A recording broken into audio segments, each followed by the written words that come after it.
Boa noite, querida PIB do Ingá. Boa noite também a você que nos visita. É ótimo tê-los todos aqui. No momento nós encontramos distantes fisicamente, mas há uma fé que nos aproxima, que nos une. E essa fé é Cristo Jesus. Por isso, convido a todos a vir adorá-lo.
Um foi o homem que fez chover. 3 foram os amigos salvos de uma fornalha ardente. 12 foram os seguidores que presenciaram a conversão de quase 3.000 almas. Imagine o que pode acontecer se toda a Igreja de Cristo se unir em oração.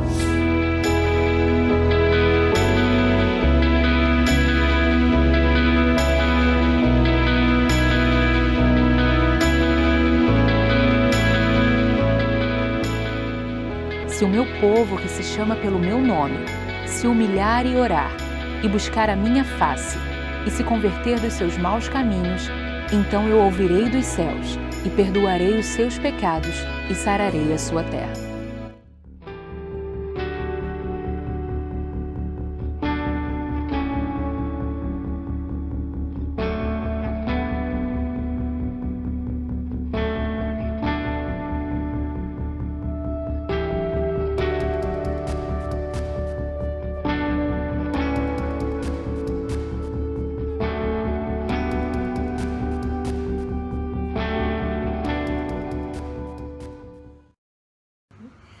Boa noite, meus irmãos. Estamos aqui hoje e queremos compartilhar com vocês um texto da Palavra de Deus, que todos os textos são importantes, mas esse atualmente está sendo um texto para a gente vivenciar, e temos vivenciado isso na Primeira Igreja Batista do Ingá, sobre a comunhão. Nós sabemos que não podemos viver sozinhos, apesar do isolamento, nós temos tido a participação de todos nos cultos da igreja, nas lives durante a semana, com o ministro João Marcos, no culto da quinta-feira com o pastor Edmar. Então, temos tido comunhão e é uma bênção na nossa vida. E quem nos ensina a ter comunhão é a Palavra de Deus. Ela mesma diz que nós temos que ter comunhão uns com os outros. E para termos comunhão uns com os outros, como irmãos, primeiramente nós temos que ter a comunhão com o nosso Deus. Ele é que nos ensina, que nos inspira a ter amor ao nosso próximo, a termos comunhão com o nosso próximo e para ajudarmos uns aos outros e para louvarmos ao nome do Senhor. Então, Eliezer vai ler um texto que fala sobre isso, em 1 João 1,3. O que vimos e ouvimos, isso vos anunciamos, para que também tenhais comunhão conosco. E a nossa comunhão é com o Pai e com seu Filho, Jesus Cristo. Amém. Vamos orar. Senhor, muito obrigada, Pai, por mais um dia. Obrigado por esse momento especial, onde podemos ler a Tua Palavra, orar a Ti, Senhor. Te agradecemos pelas bênçãos que temos dado. E te agradecemos, Senhor, pela força que tem dado a nós diante de tantas tristezas que temos visto, Senhor. Mas temos confiança em Ti, no Teu poder. Tu és um Deus de poder, Tu és um Deus bem presente em nossas vidas. Que Tu nos encha, Senhor, com Teu Santo Espírito, para que nós estejamos sempre vivendo de acordo com Teu coração, Senhor. Que possamos transmitir o amor que temos a Ti, o amor que Tu tens por nós, através de nós, para nossos irmãos, para nossos amigos, nossos vizinhos, para todos que precisarem, Senhor. Que nós possamos ser luz neste mundo, através da comunhão. Mas primeiramente, Senhor, que nunca deixemos a comunhão contigo, que Tu és a fonte, Senhor, de todo o amor que nós devemos ter pelos outros, Senhor. Obrigada, Senhor, pela igreja. Obrigado, Senhor, pela Primeira Igreja Batista do Ingá. Obrigado por todos os irmãos ao redor do mundo, Senhor, que estão nessa hora também louvando o Teu santo nome, suplicando as Tuas misericórdias, Senhor, sobre este momento difícil que temos atravessado. Confiamos em Ti e oramos em nome de Jesus. Amém, Senhor. Amém.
Deus é fiel e, através da fidelidade dos irmãos da PIB do Ingá, Ele tem sustentado a sua casa. Em tempos de distanciamento social, você pode entregar o seu dízimo e a sua oferta através do depósito bancário na nossa conta do Bradesco. Porque tudo vem de ti, e de tua mão tu damos. Deus ama ao que dá com alegria. Colabore também com a nossa ação social. Traga o seu quilo de alimento não perecível e entregue na secretaria da igreja. Segunda, quarta e sexta, das 9 às 15 horas. Ou agende diretamente com o pastor Edmar. As famílias agradecem.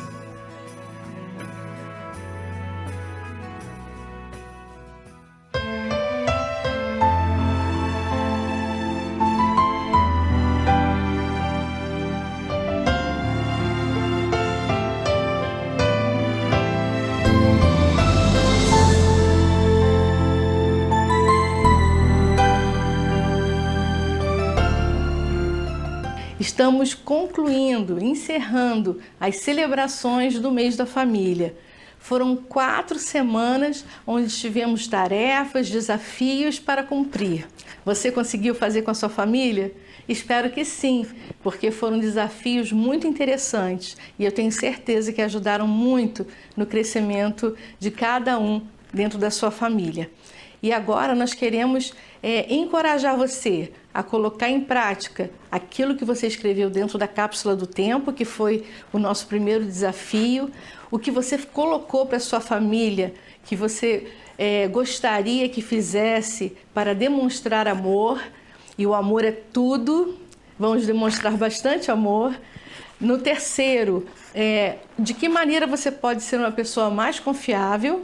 E no quarto, a gente fez uma maneira de estar colaborando, contribuindo para as atividades da nossa casa, para o fluir melhor, né, da nossa família.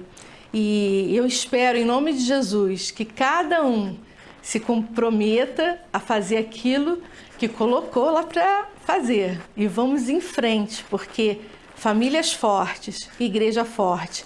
Você quer que a sua igreja seja uma igreja forte? Então mantenha a sua família sempre aos pés do Senhor, porque com certeza a sua família será uma família forte. Que Deus te abençoe.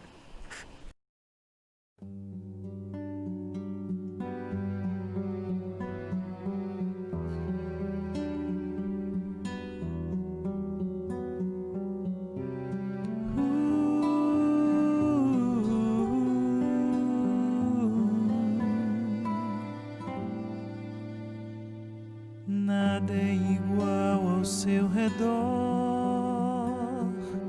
tudo se faz no seu olhar, todo o universo se formou no seu falar. Teologia pra explicar, ou Big Bang pra disfarçar. Pode alguém até duvidar, sei que há um Deus a me guardar, e eu, tão pequeno e frágil, querendo sua atenção. No silêncio encontro resposta certa então. Dono de toda a ciência, sabedoria e poder, ó, dá-me de beber da água da fonte da vida. Antes que o ar já houvesse, ele já era Deus, se revelou aos seus. Do crente ao ateu, ninguém explica Deus.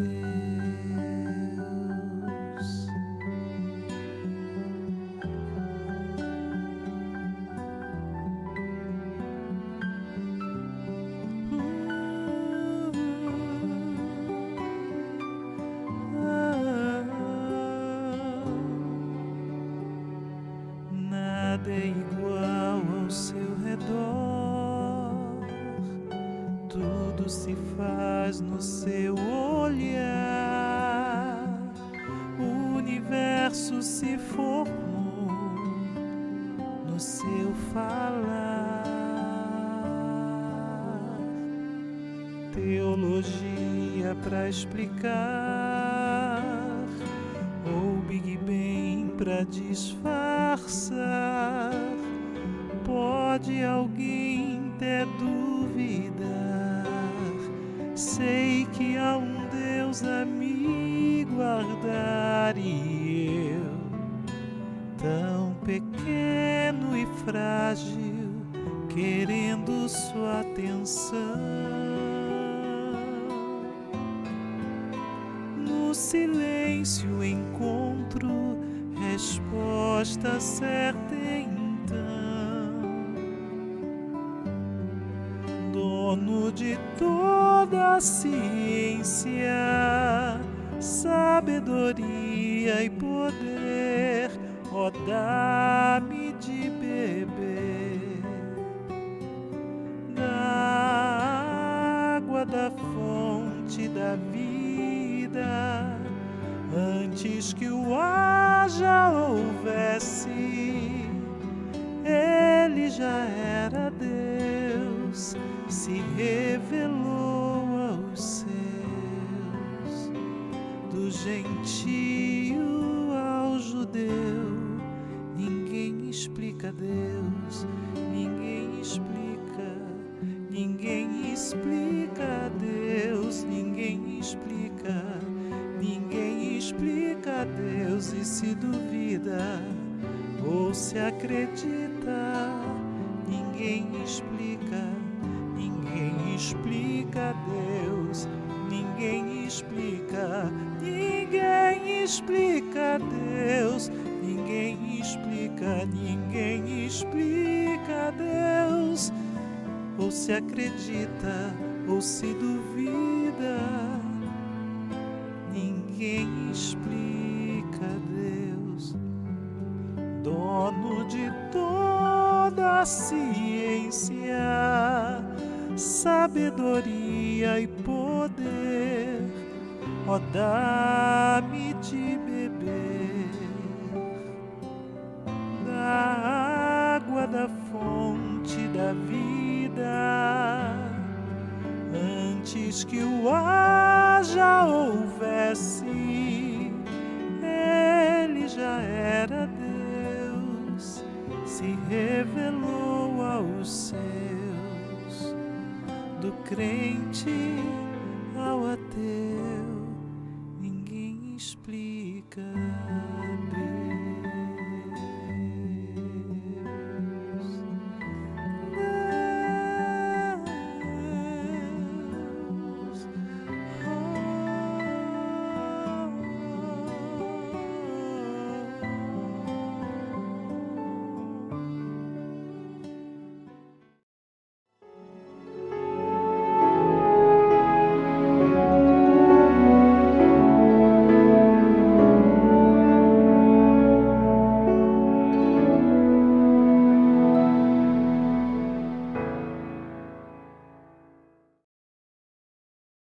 Nesta oportunidade, então, nessa noite, nós queremos completar, fechar esse bloco de mensagens, essa série de mensagens que tem sido apresentadas em nossa igreja ao longo desse período em que temos celebrado a família. E durante esse tempo o tema tem sido Famílias Fortes, Igreja Forte. Mas particularmente nos domingos à noite nós temos focado em buscar nas páginas do Novo Testamento testemunhos, exemplos de famílias que abençoaram as igrejas, de famílias fortes na Bíblia. E hoje, de modo especial, eu quero trazer a sua atenção, quero convidá-lo a pensarem, a refletirem sobre a família nota 10, que nós encontramos nas páginas do Novo Testamento. Qual o padrão da família nota 10? Quais os testemunhos que nós encontramos?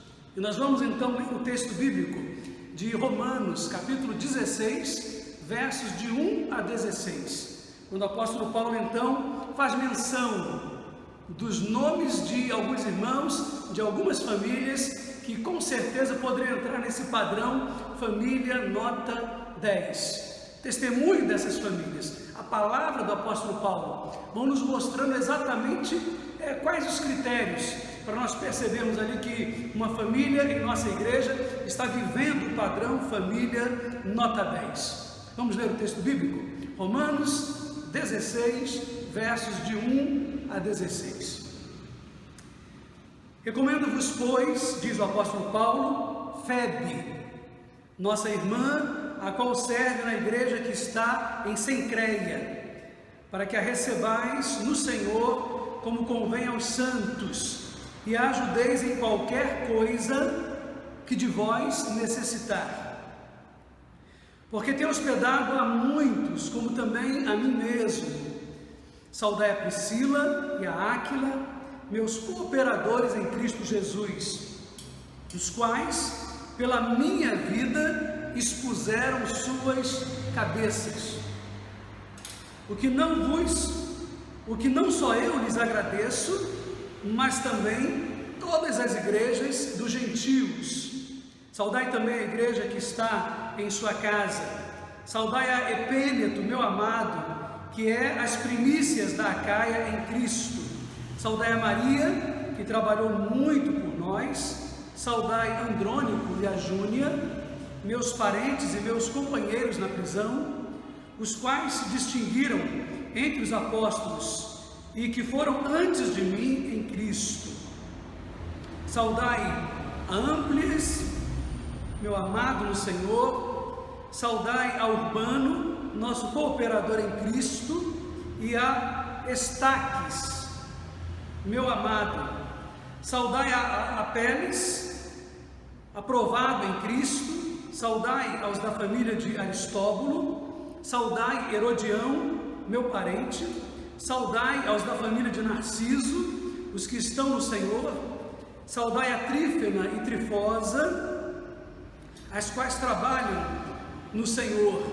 Saudai a amada Pérside, a qual muito trabalhou no Senhor.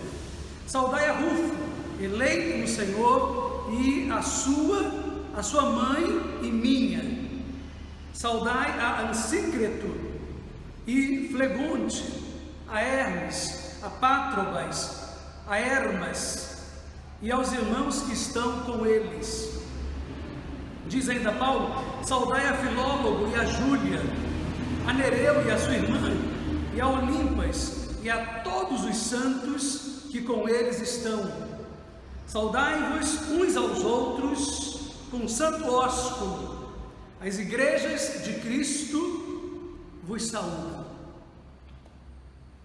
Aí está o testemunho de Paulo sobre esses irmãos, sobre suas famílias, registrados há mais de 2.000 anos atrás, nas páginas do Novo Testamento, no livro de Romanos, capítulo 16, versos de 1 a 16. A pergunta que eu uso para começar a nossa mensagem desta noite é essa: daqui a 100 anos, como você gostaria que o nome da sua família fosse lembrado? Nas gerações futuras que farão parte da igreja, como você deseja que se recordem, que se lembrem, que seja falado a respeito da memória da sua família? Como deseja que seu nome e o nome da sua família estejam associados quando você partir desse mundo? Como daqui a 100 anos, quando alguém ler as atas da igreja ou estudar a história da igreja, vai associar o seu nome, o nome da sua família, à própria história ou a determinado momento na história da vida da sua igreja? Como pessoas ou famílias que foram bênçãos? Ou será que se reportarão a você e a sua família como aqueles que foram motivo de vergonha, para a história da sua igreja. Foram motivo de desconforto na vida, na história de sua igreja. Aqui nesse texto nós encontramos nomes de muitas pessoas, nomes de várias pessoas que faziam parte da igreja de Roma. Paulo envia uma carta a essa igreja através de uma irmã chamada Febe. E essa carta, essa irmã, aliás, ela era da igreja de Cencreia, um dos portos marítimos de Corinto. Paulo, então, nesse texto, ele faz menção de 24 nomes, 24 pessoas, 24 também pessoas que representam aqui famílias, que constituíam a igreja de Roma. À luz desse texto bíblico, nós podemos extrair, podemos pensar algumas lições para fechar o mês da família, esse período que celebramos a família em nossa igreja. Que lições são essas? Quais as lições que nós tiramos desse texto bíblico? Estamos falando de famílias fortes durante esse mês. E eu quero dizer a você então que famílias fortes, nessa noite de fechamento desse período de reflexões sobre a família, são famílias que abençoam a igreja sempre. Essa é a primeira coisa importante que nós podemos destacar aqui. Famílias fortes são famílias que abençoam a igreja em todo o tempo, abençoam sempre a igreja de Cristo. Famílias fortes abençoam sempre a igreja de Cristo no seu contexto familiar, no lugar onde ela está, e a despeito também da sua configuração familiar. Dos 24 nomes, 8 são mulheres. Interessante que muitos, volta e meia, acusam o apóstolo Paulo de misógino, ou seja, aquele que traz uma certa repulsa, ou cultiva uma certa repulsa, um certo ódio pelo elemento feminino. E alguns atribuem isso ao fato de Paulo lembrar sobre como deve acontecer, como são as relações familiares. Ele lembra então que vós maridos amai a vossas mulheres, vós mulheres sejam submissas a vossos maridos, e quando chega nesse ponto, vós mulheres respeitem aos seus maridos, sejam submissas aos seus maridos, aí alguns levantam a ideia, levantam a bandeira de que Paulo era misógino. Mas aqui nós encontramos uma prova contra essa afirmação. Quais são os nomes das mulheres mencionadas aqui respeitosamente pelo apóstolo Paulo? São elas Febe, exatamente aquela muito próxima de Paulo, amiga de Paulo, presente na vida de Paulo, que faz ao apóstolo o favor de levar a carta que deveria ser entregue aos crentes da igreja de Roma. Priscila, que ao lado de seu esposo hospedara Paulo tantas vezes em sua casa, apoiou o ministério de Paulo. Maria, Júnias, Trífena, Trifosa, Pérside e Júlia. Aqui encontramos nomes de homens que não estão associados a uma família, como é o caso de Apeles. Aqui encontramos nomes de casais, como possivelmente Filólogo e Júlia, Áquila e Prisca, abreviatura para Priscila. Aqui encontramos nomes de irmãs, quem sabe solteiras, como Trífena e Trifosa. Como podemos deduzir que elas eram irmãs? Pela raiz do nome, Trífena e Trifosa, irmãs. A igreja de Cristo, amados irmãos, ela é composta de pessoas que vivem vários tipos de famílias. Famílias com filhos, famílias sem filhos, famílias que os pais já partiram e agora apenas os filhos ali estão, famílias que constituídas apenas por um elemento. Igrejas fortes entendem que no corpo de Cristo todos são importantes. Cada pessoa, no contexto da sua configuração familiar, deve ser bênção na sua igreja. Muitas vezes nós pensamos que Deus só quer usar os casais da igreja. Pensamos que Deus só pode usar os casais que estão na igreja. Não, Deus usa também solteiros, Deus usa homens, mulheres que não são casados, para cumprirem seus propósitos na edificação do corpo de Cristo. Deus quer usar a sua família do jeito que ela é, como ela é, para que ela seja bênção para toda a igreja. Famílias fortes também, ou as igrejas só serão fortes, quando pensamos em famílias fortes, as igrejas só serão fortes. Como o nosso tema, famílias fortes, igreja forte. Mas isso só pode acontecer quando cada família assume a sua posição, assume o seu papel de servo. Quando cada membro, cada família entender, eu diria mesmo encarar que todos são servos, que todas as famílias trabalham na mesma obra e precisam ter essa consciência de que todos estão ali para de fato fazer a igreja acontecer. De fato, todos somos cooperadores da obra, trabalhadores nessa obra, servos, serventes nessa obra que Deus está fazendo através da igreja. Nesse texto, Paulo menciona várias expressões. Ele fala cooperadores, ele fala também trabalham, e ele usa a palavra servos. Isso mostra que na igreja de Cristo, todas as pessoas, todas as famílias estão então no mesmo nível, no mesmo patamar. Todos são cooperadores, todos são servos, todos são trabalhadores na obra do Senhor.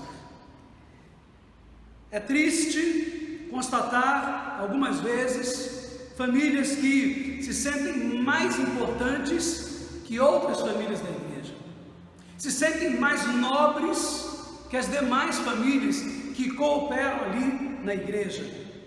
Muitas igrejas sofreram bastante por conta de famílias que se achavam mandatárias na igreja, se achavam donas da igreja, proprietárias da igreja, e não entenderam que, a despeito dos cargos que ocupavam, não entenderam que, a despeito da posição que a igreja confiou para que eles estivessem ali liderando a igreja de Cristo, eles eram apenas membros da igreja e cooperadores, servos, trabalhadores na igreja. Precisamos cultivar em nossa família essa visão. Precisamos cultivar em nossa família esta ideia. Não existem famílias mais nobres, não existem famílias mais importantes dentro da igreja. Na verdade, então, todas estão no mesmo nível, no mesmo padrão, no mesmo patamar. Todos nós, como famílias, somos servos, somos trabalhadores, somos cooperadores. Cooperadores na igreja de Jesus. Que sejamos então esse tipo de família, que sejamos então esse tipo de pessoa na igreja de Cristo. Servos, cooperadores, trabalhadores. Não temos estrelas na igreja de Jesus. A única estrela na igreja de Cristo é a estrela da alva, a estrela da manhã, o Senhor Jesus. Somos todos servos aqui. Igrejas também só serão fortes. Desejamos famílias fortes e igrejas fortes, mas as igrejas só serão fortes quando cada família de fato for sal e luz. Quando cada família for sal e luz em todas as camadas sociais que nós encontramos. É muito interessante ver que no ambiente da igreja, Paulo não dá em nenhum momento qualquer destaque para as pessoas. Não dá qualquer destaque do ponto de vista social para qualquer daqueles irmãos, porque ele entende que todos são servos, todos são cooperadores. Todos eles estão no mesmo nível, conforme nós vimos no testemunho ou na palavra, no tópico anterior a este. Mas quando estudamos mais profundamente o texto, quando pesquisamos nos livros de história, nos comentários bíblicos, nós vamos descobrir e chegar à conclusão de que algumas dessas famílias que participavam da Igreja de Roma, que compunham a membresia da Igreja de Roma, eram na verdade famílias consideradas nobres na sociedade. Podemos chegar à conclusão que algumas pessoas e famílias da Igreja de Roma eram pessoas que estavam mesmo dentro do palácio do imperador, estavam muito próximos do rei. Tinha também ali alguns que eram escravos e estavam também na presença do imperador.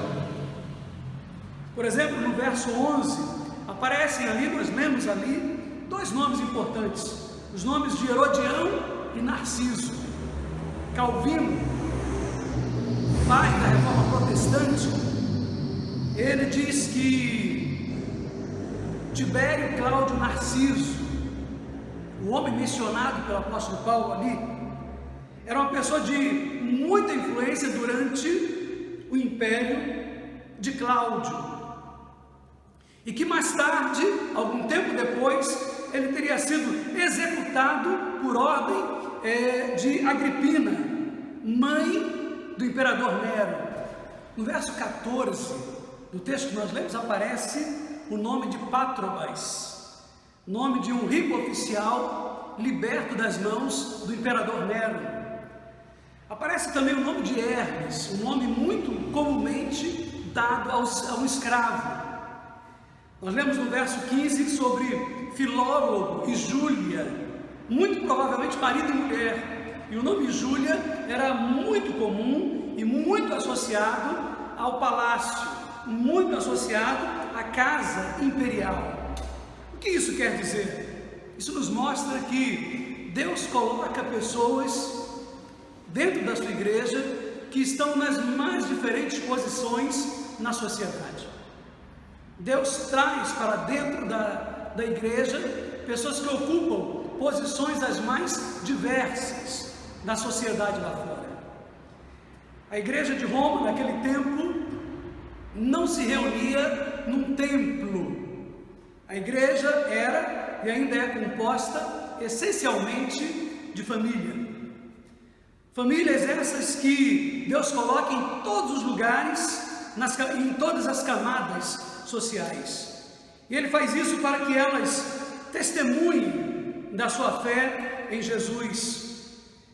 E interessante que enquanto elas testemunham, algumas até mesmo se arriscaram por causa da sua fé. Como é o exemplo de Priscila e de Áquila, que Paulo faz menção no verso 4, quando ele diz que por mim eles arriscaram a própria cabeça. Deus quer usar todas as famílias para testemunhar com fé em Cristo. Seja num condomínio de luxo, seja num outro de classe média, num lugar ou num bairro da periferia, numa comunidade, Deus quer usar você na trincheira em que Ele o colocou. Deus quer usar você no posto de serviço em que Ele o tem colocado. E ali então você deve testemunhar juntamente com a sua família da sua fé, do Cristo que você ama e que você tem servido. Deus quer usar a sua influência para levar as boas novas de Cristo a todas as classes sociais e em todos os lugares. Que Deus nos dê, amados irmãos, depois desse mês maravilhoso, todo esse tempo, quando celebramos a família, quando falamos aqui de famílias fortes, igreja forte, que Deus nos dê para a nossa igreja, homens e mulheres desse quilate espiritual. Que nossas famílias cultivem esse tipo de conduta em nossa igreja. Que nossos nomes e o nome da nossa família estejam associados a coisas positivas. abençoadoras e de progresso para o Evangelho. Que mais tarde, quando aqueles que estudarem, aqueles que examinarem as atas, o histórico, os testemunhos, a vida, a trajetória da primeira Igreja Batista do Ingá, ao verem ali descrito o nome da sua família, que possa então trazer a memória daqueles que por ali buscam, daqueles que por ali leem aqueles registros, testemunho de gente comprometida, engajada, apaixonada pela igreja e que deixou então as melhores marcas nesta igreja, onde tem estado e naquele momento então por onde eles passaram. Mas para tanto precisamos viver a vida cristã e cultivar famílias fortes. Que isso aconteça. Que Deus nos abençoe. Amém. E agora que o amor de Deus, o nosso Pai, a graça de Jesus Cristo, o seu Filho amado, e as consolações do Espírito Santo de Deus repousem sobre todos vós e sobre todo o povo de Deus espalhado sobre a face da terra, agora e para sempre. Amém.